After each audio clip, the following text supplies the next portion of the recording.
विजय पथ अकेडमी बिलासपुर के YouTube channel में आपका स्वागत है। मैं हूं मनीष वैष्णव और आज आपके लिए लेके आया हूं पुलिस कांस्टेबल के लिए विशेष रूप से 25 एमसीक्यूज जो आपके पुलिस भर्ती की परीक्षा के लिए बहुत महत्वपूर्ण है, इसलिए इसको ध्यान से देखिएगा। प्रश्न पहला है, पंचायतों की न्यूनतम और अधिकतम संख्या के विषय में सही क्या है। पहला प्रश्न है, पंचायतों की न्यूनतम और अधिकतम संख्या के विषय में सही क्या है। और ऑप्शन है ग्राम पंचायत 10 से 20 सदस्य, ग्राम पंचायत 10 से 15 सदस्य, जनपद पंचायत 10 से 20 सदस्य, जनपद पंचायत 10 से 25 सदस्य और लास्ट ऑप्शन है जिला पंचायत 10 से 35 सदस्य। इसका मतलब है कि ग्राम पंचायत, जनपद पंचायत और जिला पंचायत में कितने वार्ड हो सकते हैं, उनकी ये संख्या पूछी जा रही है। ठीक है, तो यहाँ पे देखिए ग्राम पंचायत जो है वहाँ पे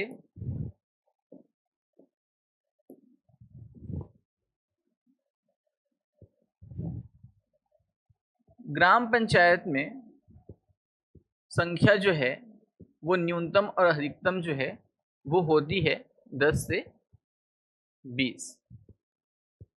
जनपद पंचायत में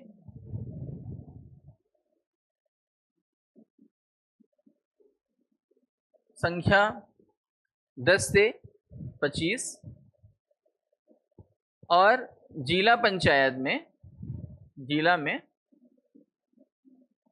10 से 35। ये अगर ऑप्शन में आपको मिल रहा है, ये ऑप्शन में अगर मिल रहा है तो वही ऑप्शन इसका सही उत्तर है। पहला ग्राम पंचायत 10 से 20, पहला सही। दूसरा जो है वो क्या है, गलत। तीसरा जो है वो सही नहीं है क्योंकि ये 10 से 20 जो है वो ग्राम पंचायत में मिलेगा आपको, तो ये भी क्या हो जाएगा, गलत। जनपद पंचायत में 10 से 25 ये राइट आंसर है और जिला पंचायत में 10 से 35 ये भी राइट आंसर है।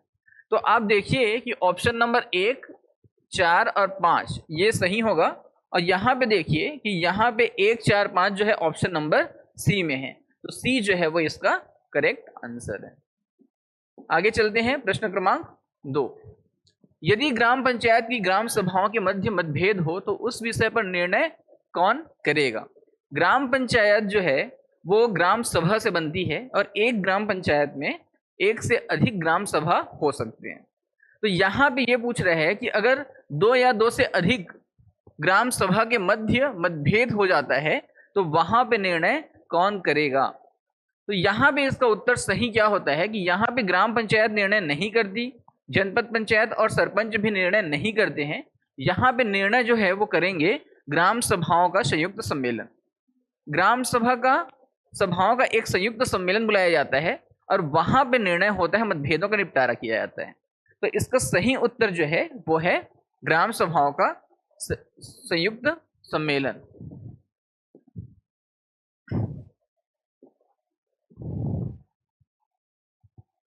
प्रश्न क्रमांक 3 पे चलते हैं। किसी ग्राम सभा की गढ़ पूर्ति के विषय में सही क्या है।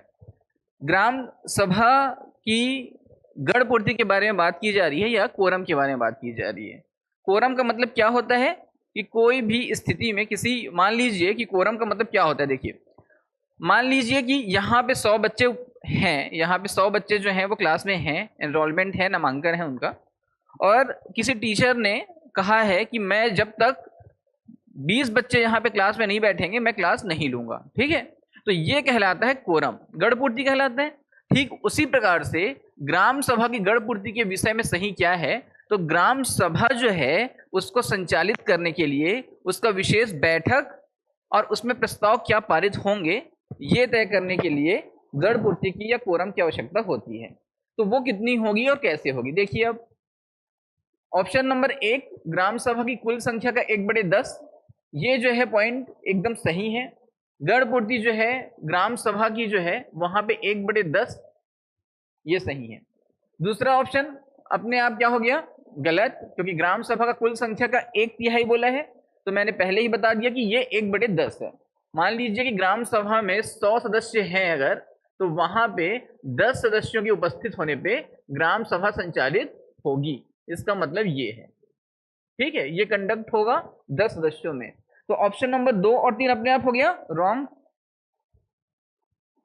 तीसरा, ग्राम सभा में उपस्थित संख्या में 1/10 महिला, ठीक है।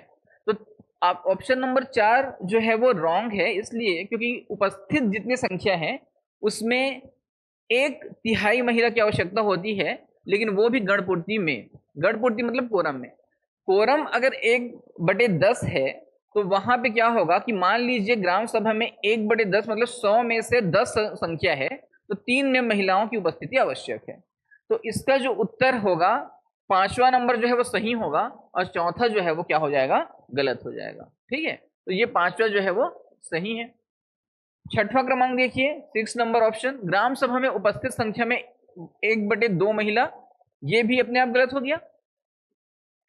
और 7वां नंबर है, उसमें बोला है कि सरपंच और पंच गणपूर्ति के लिए जिम्मेदार है या जवाबदेही इनकी होती है। तो गणपूर्ति कौन करेगा, किसकी जिम्मेदारी है, तो वो सरपंच और पंच की जिम्मेदारी है। ये सही उत्तर है। तो ऑप्शन नंबर 7 भी सही है। तो 1, 5 और 7 कौन से में है, देखिए ऑप्शन नंबर डी। तो इसका उत्तर क्या होगा, ऑप्शन नंबर डी।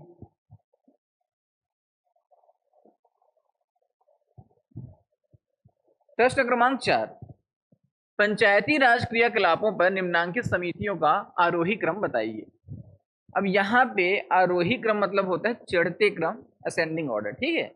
मतलब सबसे पहले से शुरू करके अंतिम तक हम लोगों को जमाना है। अभी आप विजय पथ एकेडमी बिलासपुर के यूट्यूब चैनल से क्लास ले रहे हैं, और यहाँ पे विजय पथ एकेडमी में एसएससी बैंकिंग की कक्षाएं भी आयोजित हैं, संचालित हैं। पीएससी प्री कम मेंस की परीक्षाएं जो हैं वो नेक्स्ट वीक से जो हैं वो तैयार हो रही है बेच, ठीक है। तो आप जल्द से जल्द यहाँ पे एडमिशन ले सकते हैं। आमीन और पटवारी के लिए क्लासेस जो हैं वो स्टार्ट हैं 2,999 रुपये में ऑफलाइन क्लासेस, और 999 रुपये में ऑनलाइन क्लासेस की सुविधा मिलेगी आपको। देखते हैं प्रश्न क्रमांक 4। पहला ऑप्शन है बलवंत राय मेहता समिति, अशोक, दूसरा ऑप्शन है अशोक मेहता समिति, तीसरा जीवी की राव समिति, और चौथा एल.एम. सिंघवी कमेटी, ठीक है। तो यहाँ पे देखिए कि चारों जो समिति बनी है वो पंचायती राज की समस्याओं को लेके बनी है। और पहली जो बलवंत राय मेहता समिति थी वो बना है 1957 में। इस समिति में तीन स्तरीय पंचायती राज का गठन का सिफारिश किया गया था। 3 स्तरीय मतलब ग्राम पंचायत, जनपद पंचायत और जिला पंचायत। ये 3 स्तरीय जो है वो कमेटी बनानी चाहिए। इन्होंने सरकार को प्रस्ताव पारित करके भेजा था, और सरकार पारित करेगी या ना करेगी वो उनके ऊपर डिपेंड करता है, ठीक है, उनकी बुद्धिमत्ता के ऊपर, या उनकी राय लेना जरूरी है। दूसरा, अशोक मेहता। अशोक मेहता जो कमेटी है वो बनी है 1977 में, और यहाँ पे द्विस्तरीय पंचायती राज का ढांचा जो है वो तैयार किया गया था, और जो बीच में जो जनपद पंचायत है उसको जो है वो खत्म कर दिया गया था। तो 2 स्तरों पे, ग्राम और जिला स्तरों पे, यहाँ पे पंचायती राज व्यवस्था करने की सिफारिश की गई थी। तीसरा जी.वी. राव समिति है, इसका गठन 1985 में हुआ, और यहाँ पे सिफारिश की गई नियमित रूप से चुनाव की, नियमित रूप से चुनाव, इसकी सिफारिश की गई थी। चौथा, एल.एम. सिंघवी समिति, इसकी स्थापना 1985 में हुई है।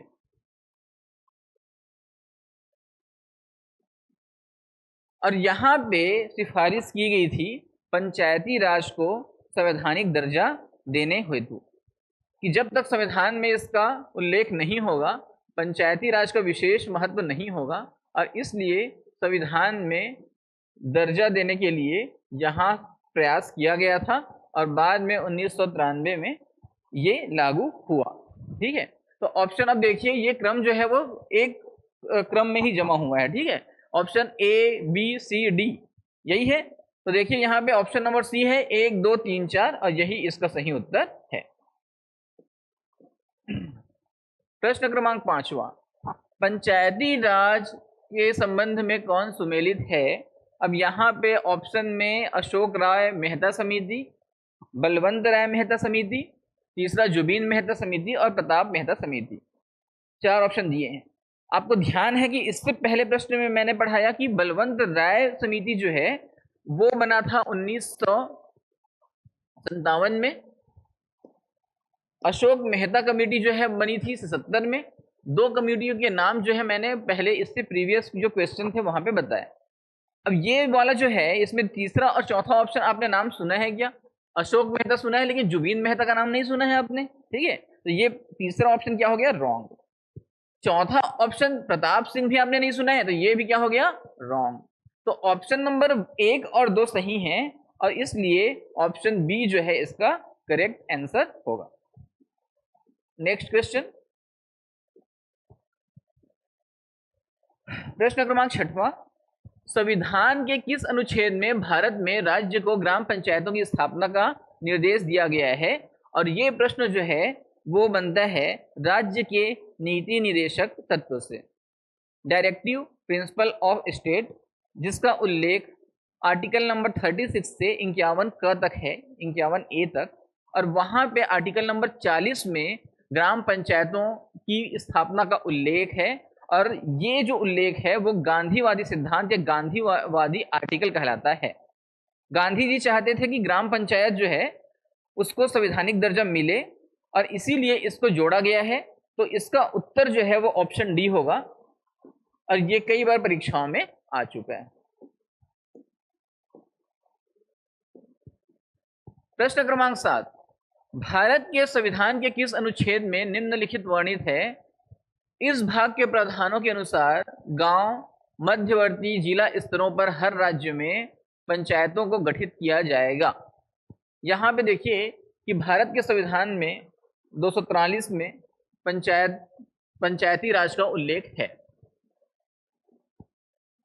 और 243 में ग्राम सभा का उल्लेख है और वहाँ पे उसके पश्चात जो है ये बनता है कि 243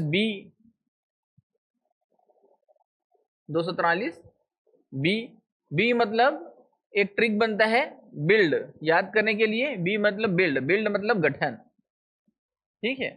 तो यहाँ पे 243 बी कहाँ पे उत्तर है? ये ऑप्शन डी इसका सही उत्तर है। गांव मध्यवर्ती जिला स्तरों पर हर राज्य में पंचायतों को गठित किया जाएगा, ये एक संविधान के 243 बी में उल्लेखित है। प्रश्न क्रमांक 8वां, संविधान का अनुच्छेद 243 ओ किससे संबंधित है? जब हम लोग ना ट्रिक से इसको पढ़ते हैं जब, तो यहाँ पे ओ मतलब होता है ऑब्जेक्शन, ठीक है? ओ मतलब ऑब्जेक्शन या ओ मतलब ऑब्जेक्शन मतलब हस्तक्षेप। तो अब ऑप्शन देखिए, पहला, पंचायत चुनावी मामले में अदालतों द्वारा हस्तक्षेप करने के लिए बाध्य। यहाँ पे एक शब्द आ गया है हस्तक्षेप, और जहाँ पे ये ऑब्जेक्शन या हस्तक्षेप वाली बात आ गई तो इसका उत्तर यही होगा और उसके बाद बाकी चीजों को छोड़ सकते हैं आप आसानी से, ठीक है? अगला क्वेश्चन देखिए, 9वां, इस राज्य के पंचायत राज अधिनियम 1993 के किस धारा में ग्राम पंचायत के पदाधिकारियों को वापस बुलाए जाने का प्रावधान है? पंचायत के पंच जो पदाधिकारी होते हैं, सरपंच और पंच, उप सरपंच को छोड़ के दोनों के लिए ये स्थिति लागू होती है कि उन्हें जब बहुमत के द्वारा चुन के जिताया जाता है और उनको पंच या सरपंच की भूमिका निर्वहन का दायित्व मिलता है, तो अगर उन्होंने अपने कार्यों का निर्वहन अच्छे तरीके से नहीं किया है या दिवालिया हो गए हैं, ठीक है, या मानसिक रूप से स्थिति उनकी ठीक नहीं है, विक्षिप्त हैं, तो इस स्थिति में उनको ना जनता के द्वारा वापस बुलाया जा सकता है। और जनता जो है वापस फिर से गुप्त मतदान करती है और उस गुप्त मतदान के बाद बहुमत अगर जनता के पक्ष में अगर होती है तो उन्हें वापस बुलाया जा सकता है। यह प्रक्रिया कम से कम प्रत्यावर्तन की प्रक्रिया कहलाती है या रिकॉल की प्रक्रिया कहलाती है कि यह प्रक्रिया तब लाया जाता है जब तक कम से कम 1 साल की पंचायत में 5 साल होता है ना, चुनने के बाद, तो 1 साल का कार्यकाल जब तक पूरा नहीं होता तब तक यहाँ पे उनको रिकॉल की प्रक्रिया शुरू नहीं होती है। ठीक है, और अंतिम 6 महीने में भी ये प्रस्ताव जो है वो नहीं लाया जा सकते, ये भी ध्यान रखिएगा। तो इसका ऑप्शन क्या है रिकॉल का? रिकॉल इसी को बोलते हैं प्रत्यावर्तन। ये उप सरपंच के लिए नहीं लाया जाता, ये पंच और सरपंच के लिए लाया जाता है। इसका उत्तर होगा 21A या धारा 21 क। अगला क्वेश्चन 10वां, ग्राम सभा के सदस्य के रूप में कौन पंजीकृत हो सकता है? ये बड़ा आसान प्रश्न है। ग्राम सभा के सदस्य कौन बनेंगे? 18 वर्ष से अधिक के हर व्यक्ति जिनका नाम मतदाता सूची में दर्ज है वो जो है यहाँ पे पंजीकृत हो सकते हैं ग्राम सभा के सदस्य के रूप में। मतलब आपका नाम अगर 18 साल के आप हो गए हैं और आपका नाम रजिस्टर में दर्ज है मतदाता सूची में, तो वहां पे जो है आप सभी व्यक्ति हो जाएंगे। अब यहाँ पे देखिए और ऑप्शन में क्या है, समस्त वयस्क पुरुष, समस्त वयस्क स्त्रियां, ये तो ऑप्शन सही लग रहा है। लेकिन जब 4 ऑप्शन इस तरह के आते हैं जहां पे कूट नहीं होता है, एमसीक्यू नहीं होता है, तो वहां पे आपको एक सटीक उत्तर ढूंढना होता है। तो ये प्रश्न तो उत्तर तो सही है, लेकिन आपको सटीक लग रहा है क्या? अभी और सटीक उत्तर आने वाले हैं। सी ऑप्शन है ग्राम में रहने वाले सभी व्यक्ति, तो सी तो एकदम सरासर जो है वो झूठ हो गया। ठीक है, कि ग्राम में जो है सभी व्यक्ति नहीं होंगे, कि यहाँ पे 15 साल के बच्चे भी रहेंगे, 16 साल के, तो ये तो वैसे भी नहीं रहेंगे। ठीक है, मानसिक रूप से दिवालिया को भी शामिल नहीं किया जाता, ये भी नहीं रहेंगे। लास्ट ऑप्शन क्या है? ग्राम में रहने वाला व्यक्ति जो विधानसभा निर्वाचक नामावली में पंजीकृत के लिए अर्हता रखता है। तो विधानसभा में जो व्यक्ति वोट डालने की अर्हता रखता है यही व्यक्ति इसका उत्तर होगा, और डी ऑप्शन इसका करेक्ट उत्तर होगा। 11वां, ग्राम सभा की बैठकों में गढ़ पूर्ति के विषय में सही क्या है? ये वाला जो प्रश्न है इसको हम लोग पहले भी देख चुके हैं और फिर से इसको देखते हैं। ठीक है, ग्राम सभा की सदस्य संख्या का 1/10, ये ऑप्शन क्या है? सही। दूसरा देखो, ग्राम सभा की सदस्य संख्या का 1/10, ये दोनों ऑप्शन जो है वो सेम सेम हो गए हैं लगभग, है ना, ये टाइपिंग एरर हो गया है। अगला तीसरा पॉइंट देखते हैं, ग्राम सभा की सदस्य संख्या का 1/6, तो ये तो फिर सरासर क्या हो गया? गलत हो गया। चौथा, ग्राम सभा की सदस्य संख्या का 1/3, ये भी गलत हो गया। ग्राम सभा की सदस्य संख्या का 1/2, तो ये भी गलत हो गया। ठीक है, अन्यथा बैठक स्थगित हो जाएगी। इससे पहले क्या है?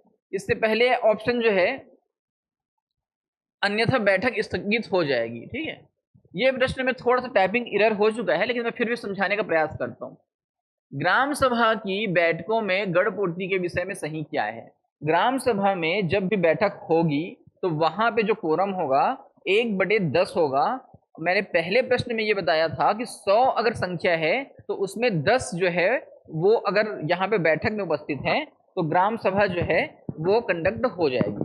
ठीक है, अब 1/10 में भी 1/3 महिला जो है उनकी उपस्थिति अनिवार्य है। तो यहाँ पे ऑप्शन में देखिए कि यहाँ पे लिखा हुआ है 1/3 महिला सदस्य सही। ठीक है, और मान लीजिए कि गढ़ पूर्ति नहीं होती है, कोरम नहीं हो पाता है, तो क्या होगा? तो जब कोरम नहीं है, उपस्थित नहीं हो पाएंगे 10 लोग या 1/3 महिला उपस्थित नहीं हो पाएगी, तो बैठक जो है वो अगले डेट तक स्थगित हो जाएगी। मतलब नई तारीख फिर तय करना होगा। ठीक है, तो ये ऑप्शन है, पहला ऑप्शन ए जो है वो करेक्ट है, और उसके बाद अन्यथा बैठक स्थगित हो जाएगी, ये भी क्या हो जाएगा? करेक्ट। तो इसमें आंसर के हिसाब से 1 और 6 इसका उत्तर होगा। नेक्स्ट क्वेश्चन देखते हैं, 12वां प्रश्न, ग्राम सभा की बैठकों में गढ़ पूर्ति के लिए कौन उत्तरदायी नहीं है? मैंने इससे पहले भी प्रश्न में बताया कि गढ़ पूर्ति के लिए पंच और सरपंच जो है वो रिस्पॉन्सिबल होते हैं, उप सरपंच की भूमिका नहीं होती, और उप सरपंच वास्तव में पंच ही होता है। उप सरपंच जो है वो पंच होता है, और बाकी जितने पंच हैं वो मिल के चुनाव करते हैं अपने बीच में से उप सरपंच का। तो इसका उत्तर क्या होगा? सरपंच और पंच। तो यहाँ पे देखिए एक ही ऑप्शन चुनना है, नहीं है तो यहां पे क्या होगा, उप सरपंच। नेक्स्ट क्वेश्चन, ग्राम सभा की किस बैठक में ग्राम पंचायत का बजट पारित किया जाता है?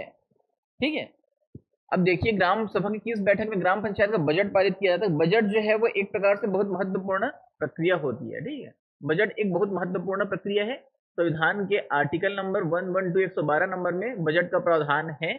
बजट शब्द संविधान में उल्लेख नहीं है, ये ध्यान रखिएगा, उल्लेख नहीं है। अब जब बजट में उल्लेख नहीं है संविधान में बजट, तो क्या उल्लेख है, तो यहां पे इसको बोला जाता है वार्षिक वित्तीय विवरण, ये इसको बोला जाता है। ठीक है, एनुअल फाइनेंशियल डिटेल्स ये बोला जाता है। तो बजट शब्द का उल्लेख है क्या? नहीं है। लेकिन यहाँ पे क्या पूछ रहा है, किस बैठक में ग्राम पंचायत का बजट पारित किया जाएगा? तो इसका उत्तर देखो, स्थगित बैठक में कभी कोई चीज पारित होने वाली है क्या? नहीं, तो ये तो गलत हो गया। विशेष बैठक इसके लिए बुलाना पड़ेगा क्या? तो यही ध्यान रखिएगा कि कुछ लोग इसका उत्तर समझ सकते हैं कि बजट बहुत महत्वपूर्ण है तो विशेष बैठक बुलाना पड़ेगा, लेकिन ऐसा नहीं है। इसके लिए साधारण बैठक की आवश्यकता ही होती है, इसलिए ऑप्शन ए जो है वो करेक्ट होगा। 14 नंबर क्वेश्चन, 14वां, ग्राम सभा की बैठक के संदर्भ में कौन सी तिथि असंबद्ध है? ग्राम सभा कब कब पूर्ण रूप से महत्वपूर्ण रूप से आयोजित होगी, संचालित होगी? मतलब किसी भी कोई ऐसा दिन या कोई ऐसा तिथि जहां पे ग्राम सभा संचालित होना अनिवार्य है, तो ये कब है? ठीक है, तो यहां पे देखिए कि 6 ऐसी तारीख तय की है सरकार ने या संविधान ने जहां पे बैठक जो है वो अनिवार्यतः होगी, और उनमें से है कौन कौन से? पहला है 23 जनवरी। 23 जनवरी को याद कीजिए आप लोग, क्या है?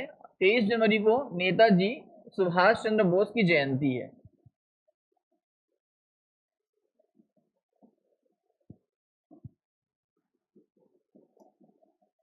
ठीक है, दूसरा क्या है? 14 अप्रैल।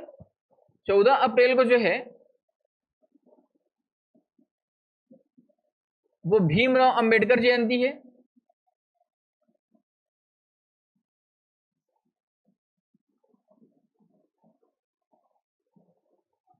तीसरा जो डेट है वो है 20 अगस्त।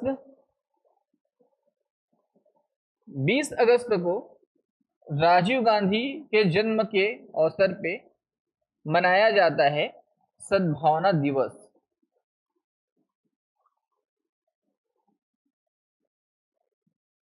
और चौथा है 2 अक्टूबर। और 2 अक्टूबर आप लोग सभी जानते हैं कि महान महात्मा गांधी मोहनदास करमचंद जी का जयंती है। तो ये 4 जो है वो डेट निर्धारित किया गया है जो निश्चित तौर पे इस समय ग्राम सभा की बैठक होगी। 2 और हैं, और वहां पे ये हैं कि जून और नवंबर के सेकेंड वीक में। तो इस प्रकार से 6 ऐसे तिथि निर्धारित किए गए हैं जहां पे अनिवार्य रूप से ग्राम सभा की बैठक होगी। 15वां क्वेश्चन, यदि ग्राम पंचायत की ग्राम सभाओं के मध्य मतभेद हो तो उस विषय पर निर्णय कौन करेगा? इसको एक प्रश्न और इसी टाइप से मैं बता चुका हूं। ठीक है, तो यहाँ पे देखिए कि ग्राम पंचायत नहीं करेगा, जनपद नहीं करेगा, सरपंच भी यहाँ पे नहीं करेगा। मैंने बताया था ऑप्शन सी इसका करेक्ट उत्तर है, ग्राम सभाओं का संयुक्त सम्मेलन। ये यहाँ पे निर्णय करेंगे, संयुक्त सम्मेलन। ऑप्शन अगला देखते हैं प्रश्न 16 नंबर, छत्तीसगढ़ में अनुसूचित क्षेत्रों में ग्राम सभा बैठकों की अध्यक्षता कौन करता है? अनुसूचित क्षेत्र का मतलब ये क्षेत्र नहीं होता कि वहां पे पूरी जाति जो है जनसंख्या अनुसूचित जाति जनजाति की हो। ठीक है, पंचायतें सरकार जो है वो तय करती हैं कि किस क्षेत्र को अनुसूचित क्षेत्र घोषित किया जाएगा, और उस आधार पे उनका चयन किया जाता है, विकास खंड स्तर पे किया जाता है। यहाँ पे ऑप्शन नंबर 1 में है सरपंच, ऑप्शन नंबर बी में है उप सरपंच, सी में है ग्राम सभा द्वारा तत्समय निर्वाचित व्यक्ति, और चौथा है ग्राम सचिव। तो सरपंच जो है अनुसूचित क्षेत्रों में अध्यक्षता नहीं करता, उप सरपंच और सचिव भी नहीं करते। यहाँ पे क्या होता है कि उसी अनुसूचित जनजाति का एक व्यक्ति ग्राम सभा में चुना जाता है उसी समय तत्काल रूप से, और वही उसकी अध्यक्षता करता है। अपने 20 से एक व्यक्ति को जो एसटी समुदाय का है उसको वो लोग खड़ा करते हैं और उसी को जो है वो अध्यक्षता करने की जिम्मेदारी सौंपी जाती है। ऑप्शन जो है कौन सा सही हो गया? ऑप्शन नंबर सी इसका करेक्ट आंसर हो गया। डी, पंचायती राज संस्था में कौन 2 पद धारण करता है? तो इसका उत्तर बड़ा आसान है, आपको पता है कि यहाँ पे आप देखिए कि सरपंच का चुनाव प्रत्यक्ष होता है, जनता उसको वोट करती है। पंच का चुनाव जो है वो प्रत्यक्ष होता है, उसको वोट करती है।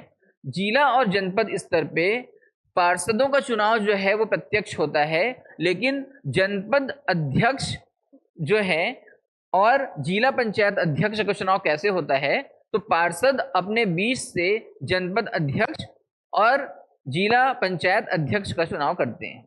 आ गया समझ? तो ये प्रश्न बहुत महत्वपूर्ण है, इसको समझना है। अब इसका उत्तर क्या होगा?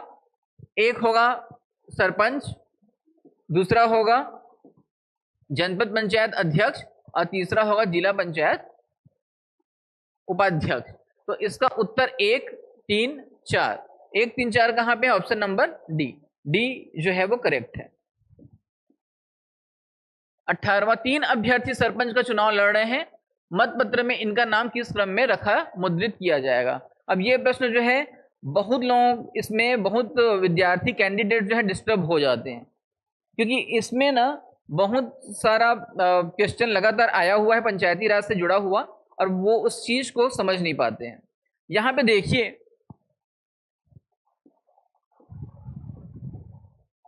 यहाँ पे आप देखिए कि पंचायती राज में देवनागरी लिपि का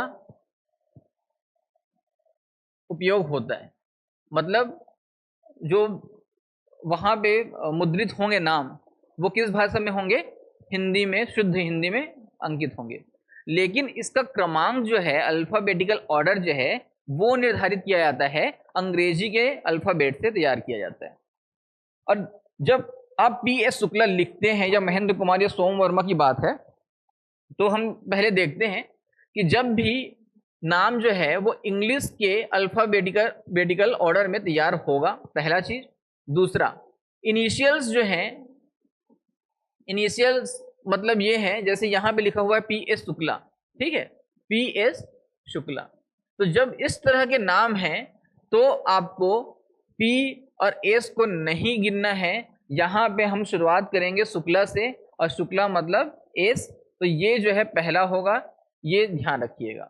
दूसरा चीज ध्यान देना है, यहाँ पे उपाधि जो है उसको हटाएंगे, उपाधि नहीं होगा। अब क्यों नहीं होगा? जैसे किसी का नाम है डॉक्टर आकाश गर्ग, ठीक है, तो डॉक्टर आकाश गर्ग में हम जब अल्फाबेटिकल ऑर्डर लेंगे तो डॉक्टर जो है उसको नहीं लेंगे और आकाश से शुरू करेंगे। कुछ नाम स्टार्ट होते हैं, कुछ उपाधियां जो हैं वो किस तरह से स्टार्ट होती हैं, जैसे ठाकुर भूपेंद्र सिंह, ठाकुर भूपेंद्र सिंह। आपको पता है कि ठाकुर भूपेंद्र सिंह जो है वो नाम नहीं है, उसको बाद में उपाधि के रूप में ही तय किया गया है, और इसीलिए जब इस तरह की चीजें होंगी तो ठाकुर भूपेंद्र सिंह जो है उसमें ठाकुर को नहीं लिया जाएगा और भूपेंद्र को लिया जाएगा। लेकिन कभी कभी क्या होता है कि कभी कभी यहाँ पे जो पीठासीन अधिकारी होता है उसकी भूमिका बहुत महत्वपूर्ण होती है, और वो किस समय पे होती है। कभी अंग्रेजी के स्पेलिंग जो हैं वो दाखिल खारिज में, अर्थात 5वीं की जो पंजीयन आपकी सूची है ना, दाखिल खारिज, वहां पे उपस्थिति पंजीयक में शिक्षकों के द्वारा गलत कर दी गई है। नाम का स्पेलिंग गलत कर दिया गया, और नाम का जब स्पेलिंग गलत कर दिया गया तो पीठासीन अधिकारी जो है वो अपनी बुद्धिमत्ता का परिचय देंगे और उसके हिसाब से वो क्रम निर्धारित करते हैं, ठीक है। तो इस चीज का आपको ध्यान रखना है। अब उसके बाद जब क्वेश्चन तैयार करेंगे तो जैसे पहला देखिए, यहाँ पे पी एस को हटा दीजिए और शुक्ला जो है इसका मतलब एस एच से ये शुरू हुआ है। दूसरा महेंद्र कुमार एम से शुरू हुआ है और सोम वर्मा जो है एस एच ओ से शुरू हुआ है। अब इस प्रकार से जब आप निर्धारित करेंगे तो यहां देखिए एस एच यू और एस एच ओ, तो ओ पहले आता है कि यू पहले आता है, क्योंकि एस एच तो दोनों में है, ठीक है। तो O P Q R S T U, तो ओ पहले आता है, तो एस एच जो है या सोम वर्मा पहले होगा और यू जो है वो शुक्ला जी जो है वो बाद में आएंगे, लेकिन उससे पहले एम जो है पहले आता है, ठीक है। तो सबसे पहले जो है वो क्या होगा, महेंद्र कुमार। दूसरे नंबर पे क्या होगा, सोम वर्मा। और तीसरे नंबर में क्या होगा, शुक्ला जी, ठीक है। तो यहां पे देखिए ऑप्शन 2 3 1, 2 3 1 है ऑप्शन सी, ये इसका करेक्ट आंसर है। 19वां, पंचायतें यदि समय से पहले भंग हो जाती हैं तो कितने समय के भीतर उनका चुनाव होना अनिवार्य है। पंचायत अगर समय से पहले भंग हो जाती है तो क्या होने वाला है, पंचायतें अगर समय से पहले भंग हो गई तो 6 माह के भीतर उनका चुनाव अनिवार्य है। लेकिन अगर 4.5 साल जो है पूरे हो गए हैं तो वहां पे चुनाव बिल्कुल नहीं होगा, ये ध्यान रखिएगा। तो यहाँ पे लिखा हुआ है 6 महीने के भीतर, ये इसका करेक्ट आंसर है। पुलिस भर्ती की परीक्षाओं में छत्तीसगढ़ पंचायती राज से 5 से 6 क्वेश्चन आ सकते हैं, पूछे जा सकते हैं, और उस 5 से 6 क्वेश्चन में इसी तरह के आसान तरह के क्वेश्चन ही आएंगे। कुछ विद्यार्थियों को हो सकता है कि ये लगे कि ये थोड़ा कठिन हो रहा है, लेकिन मैं बता दूं कि पंचायती राज में इससे सरल प्रश्न नहीं आते हैं, ठीक है, तो आपको ध्यान देना पड़ेगा। 20वां, यदि पंचायत चुनाव में मतदान के पूर्व किसी अभ्यर्थी की मृत्यु हो जाए तो क्या होगा। यहाँ ये प्रश्न बहुत इंपॉर्टेंट है। मतदान से पूर्व अगर किसी अभ्यर्थी की मृत्यु हो जाती है, एक बार क्या हुआ कि बिलासपुर में एक खान साहब की मृत्यु हो गई थी चुनाव के रिजल्ट के एक दिन पूर्व, और जैसे रिजल्ट आया तो वहां पे वो खान साहब जो है वो जीत गए थे, मुझे नाम थोड़ा सा अस्पष्ट है, नाम याद नहीं है, तो वो जीत गए थे। अब ऐसे में जब उनकी मृत्यु हो गई है तो यकीनन आप कह सकते हैं कि ये चुनाव जो है फिर से होना तय है, ठीक है। तो इस चुनाव का रिजल्ट जो है वो घोषित किया गया, लेकिन उसके पश्चात फिर से चुनाव हुए। लेकिन यहाँ पे क्या पूछ रहा है कि मतदान के पूर्व किसी अभ्यर्थी की मृत्यु हो जाए तो क्या होगा। ऑप्शन में देखने से ज्यादा चीजें स्पष्ट होंगी। पहला, मतदान स्थगित हो जाएगा। मतदान स्थगित हो जाएगा या नहीं होना है या होना है, ये तय करेगा कैंडिडेट कितने हैं। यदि कैंडिडेट जो है 2 से अधिक हैं, 4 हैं, 5 कैंडिडेट हैं और किसी एक की मृत्यु हो जाती है तो चुनाव स्थगित नहीं होगा। लेकिन अगर कैंडिडेट जो है वो 2 हैं और 2 में से एक की मृत्यु हो जाती है तो वहां पे चुनाव स्थगन जो है वो तय है, ठीक है, और उसको जो है अगला तारीख जो है मिलेगा, ये निर्धारित किया जाएगा। तो यहाँ पे ऑप्शन देखिए, मतदान स्थगित हो जाएगा, तो ये एकदम सटीक उत्तर लग रहा है क्या, नहीं लग रहा है। दूसरा, मतदान स्थगित नहीं होगा, ये भी सटीक अभी नहीं है क्योंकि हमें पता नहीं है कि कैंडिडेट कितने हैं, ठीक है। तीसरा, यदि केवल एक अभ्यर्थी शेष है तो मतदान स्थगित हो जाएगा। अभी मैंने बताया एक व्यक्ति है तो मतदान स्थगित हो जाएगा, ठीक है। एक से अधिक अभ्यर्थी शेष रहे तो मतदान स्थगित नहीं किया जाएगा। तो तीसरा और चौथा ऑप्शन काफी करीब है और काफी सही लग रहे हैं, तो ये दोनों ऑप्शन कहां पे मिलेंगे आपको, ऑप्शन नंबर सी, तो ये करेक्ट है। प्रश्न क्रमांक 21, यदि सरपंच का चुनाव किन्हीं कारणों से लंबित है तो सरपंच के रूप में कौन काम करेगा। ये प्रश्न जो है बहुत बार आ चुका है व्यापम की परीक्षाओं में, ठीक है, कि सरपंच का चुनाव किन्हीं कारणों से लंबित है तो सरपंच के रूप में कौन कार्य करेगा। तो मान के चलिए कि उप सरपंच काम नहीं करेगा, स्पष्ट बात है ये। दूसरा, वरिष्ठतम पंच भी यहाँ पे उसकी जगह पे कार्य नहीं करेगा। और तीसरा, कलेक्टर द्वारा नामित कोई व्यक्ति भी कार्य नहीं करेगा। तो कौन करेगा, तो ऑप्शन सी में देखिए कि यहाँ पे ग्राम पंचायत क्या करती है कि अपने में से निर्वाचित जो पंचों की सूची होती है उसमें से एक व्यक्ति को जो है चुना जाता है और वही जो है वो सरपंच का कार्य करता है, जिसे बोला जाता है स्थानापन्न सरपंच। ठीक है, तो ये इसका उत्तर है। इसका सही उत्तर कुल मिला के है स्थानापन्न सरपंच।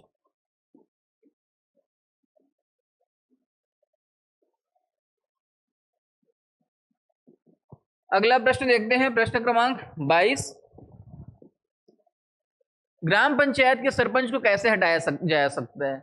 इसके पहले भी मैंने बताया है, ग्राम पंचायत को के सरपंच को हटाने के लिए प्रक्रिया बहुत सारी है।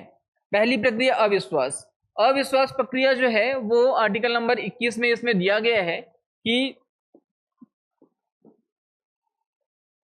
अविश्वास प्रस्ताव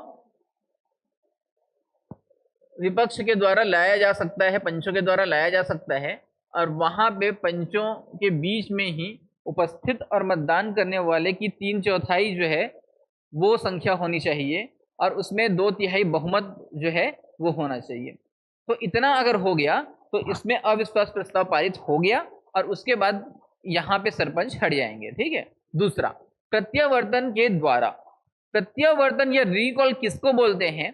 कि जब हमने किसी व्यक्ति को सरपंच की भूमिका या पंच की भूमिका के लिए चुना है, बहुमत से हमने वोट दिया है, बहुमत प्राप्त हुआ है, और हमें लगता है कि वो अपना कार्य सुचारू रूप से संचालित नहीं कर रहा है, वो नियम विरुद्ध, कानून विरुद्ध कार्य कर रहा है, तो वहां पे क्या होता है कि वहां पे हम इसको वापस बुला सकते हैं। इसी को बोला जाता है रिकॉल, वापस बुलाना या प्रत्यावर्तन। तो ये जो है वो भी सही है। तीसरा, यदि वह ग्राम सभा की 5 लगातार बैठकों में गढ़पूर्ति में असफल होता है, तो सरपंच 3 बैठकों में अगर असफल होता है गढ़पूर्ति बुलाने में, तो उसको ना सूचना दी जाती है, एक वार्निंग दी जाती है, और उसके बाद अगर वो गढ़पूर्ति फिर से जो है 2 बार, अगले 2 बार मतलब 5 बार भी नहीं हो पाता, तो उसको जो है पद से हटा दिया जाता है। तो 3 बार जो है पहले वार्निंग दी जाती है और 3 बार के बाद 2 बार जो है वो और इनको समय दिया जाता है, और अंतिम में 5 बैठक जो है, और 5 बैठकों में कोरम नहीं मिला तो क्या करे होगा, सरपंच जो है अपने पद से हटा दिया जाएगा। अगला देखिए, जिला कलेक्टर द्वारा। तो जिला कलेक्टर भी इसको अपने पद से शिकायत मिलने पे हटा सकते हैं। तो इसमें जो है वो ऑप्शन डी करेक्ट आंसर है, 1 2 3 4। अगला देखिए, ग्राम पंचायत के पंच को पदच्युत करने के विषय में क्या सही है? यहाँ पे ग्राम पंचायत की पंच की बात हो रही है, और पंच जो है या सरपंच को हटाने के लिए मैंने बताया था कि प्रत्यावर्तन जो है या रिकॉल की प्रक्रिया लाई जाती है, या जिसे बोला जाता है वापस बुलाना। तो वापस बुलाने की जो प्रक्रिया है, इसमें देखिए कि कहाँ पे लिखा हुआ है। पहला ऑप्शन देखिए, पंच को अपने पद से अविश्वास से हटाया जा सकता है, जो बिल्कुल गलत है। अविश्वास जो है वो लाया जाता है सरपंच के लिए और उप सरपंच के लिए। पंचों के लिए केवल वापस बुलाना, प्रत्यावर्तन या रिकॉल की प्रक्रिया होती है। ऑप्शन नंबर 2, पंच को अपने पद से ग्राम सभा द्वारा के बहुमत से हटाया जा सकता है। तो ये थोड़ा सा सही है, लेकिन पूरी तरीके से सही नहीं है।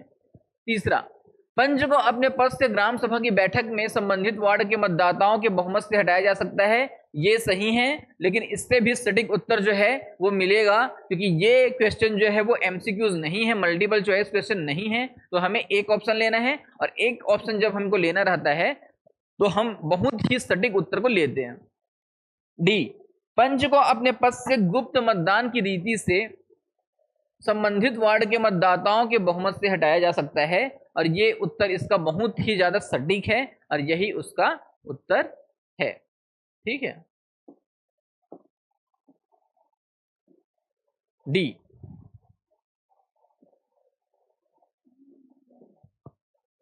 24वां प्रश्न, सम्मेलन की प्रक्रिया के बारे में सही क्या है? ग्राम पंचायत की बैठक में गढ़पूर्ति सदस्यों का 1/3 होता है। जनपद की पंचायत की बैठकों में गढ़पूर्ति 1/3 होगा। जिला पंचायत की बैठक में गढ़पूर्ति कुल सदस्यों का 1/3 होगा। ग्राम पंचायत की बैठक में गढ़ पूर्ति कुल सदस्यों का 50% होगा।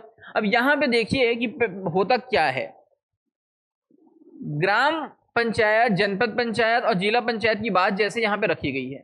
मैं आपको बता देता हूं कि ग्राम सभा में हमने पढ़ा है इससे पहले, गढ़ पूर्ति के लिए 1/10 आवश्यक है। ग्राम पंचायत के लिए ये हो जाता है 1/2, जनपद के लिए हो जाता है 1/3 और जिला के लिए भी हो जाता है 1/3 सदस्य आवश्यक, 1/3, ठीक है, आवश्यक होते हैं। अब देखिए इसमें ऑप्शन में पहले बोला है ग्राम पंचायत की बैठक में 1/3, तो ग्राम पंचायत में लेकिन कितना होगा 1/2 या 50%, तो ये सही है क्या, गलत हो गया। दूसरा, जनपद पंचायत में लिखा है 1/3, जनपद में 1/3, ये क्या है, सही। जिला पंचायत में लिखा है 1/3, ये भी सही। ग्राम पंचायत में लिखा है 50%, ये भी क्या हो गया, सही।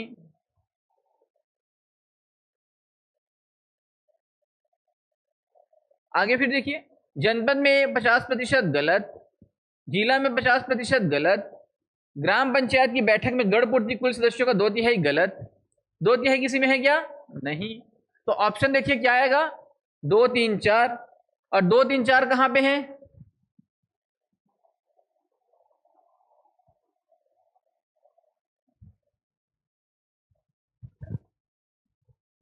सॉरी, ऑप्शन क्या आएगा, 1, 2, 3,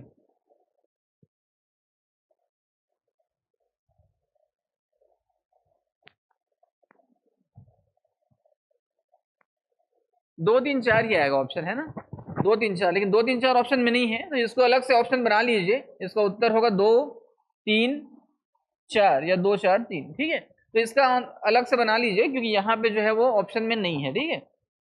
अगला प्रश्न देखते हैं, जिला पंचायत की शिक्षा समिति का सभापति कौन होता है। जिला पंचायत में एक शिक्षा समिति होती है, सामान्य प्रशासन समिति महत्वपूर्ण सबसे बड़ी समिति होती है, सामान्य प्रशासन समिति,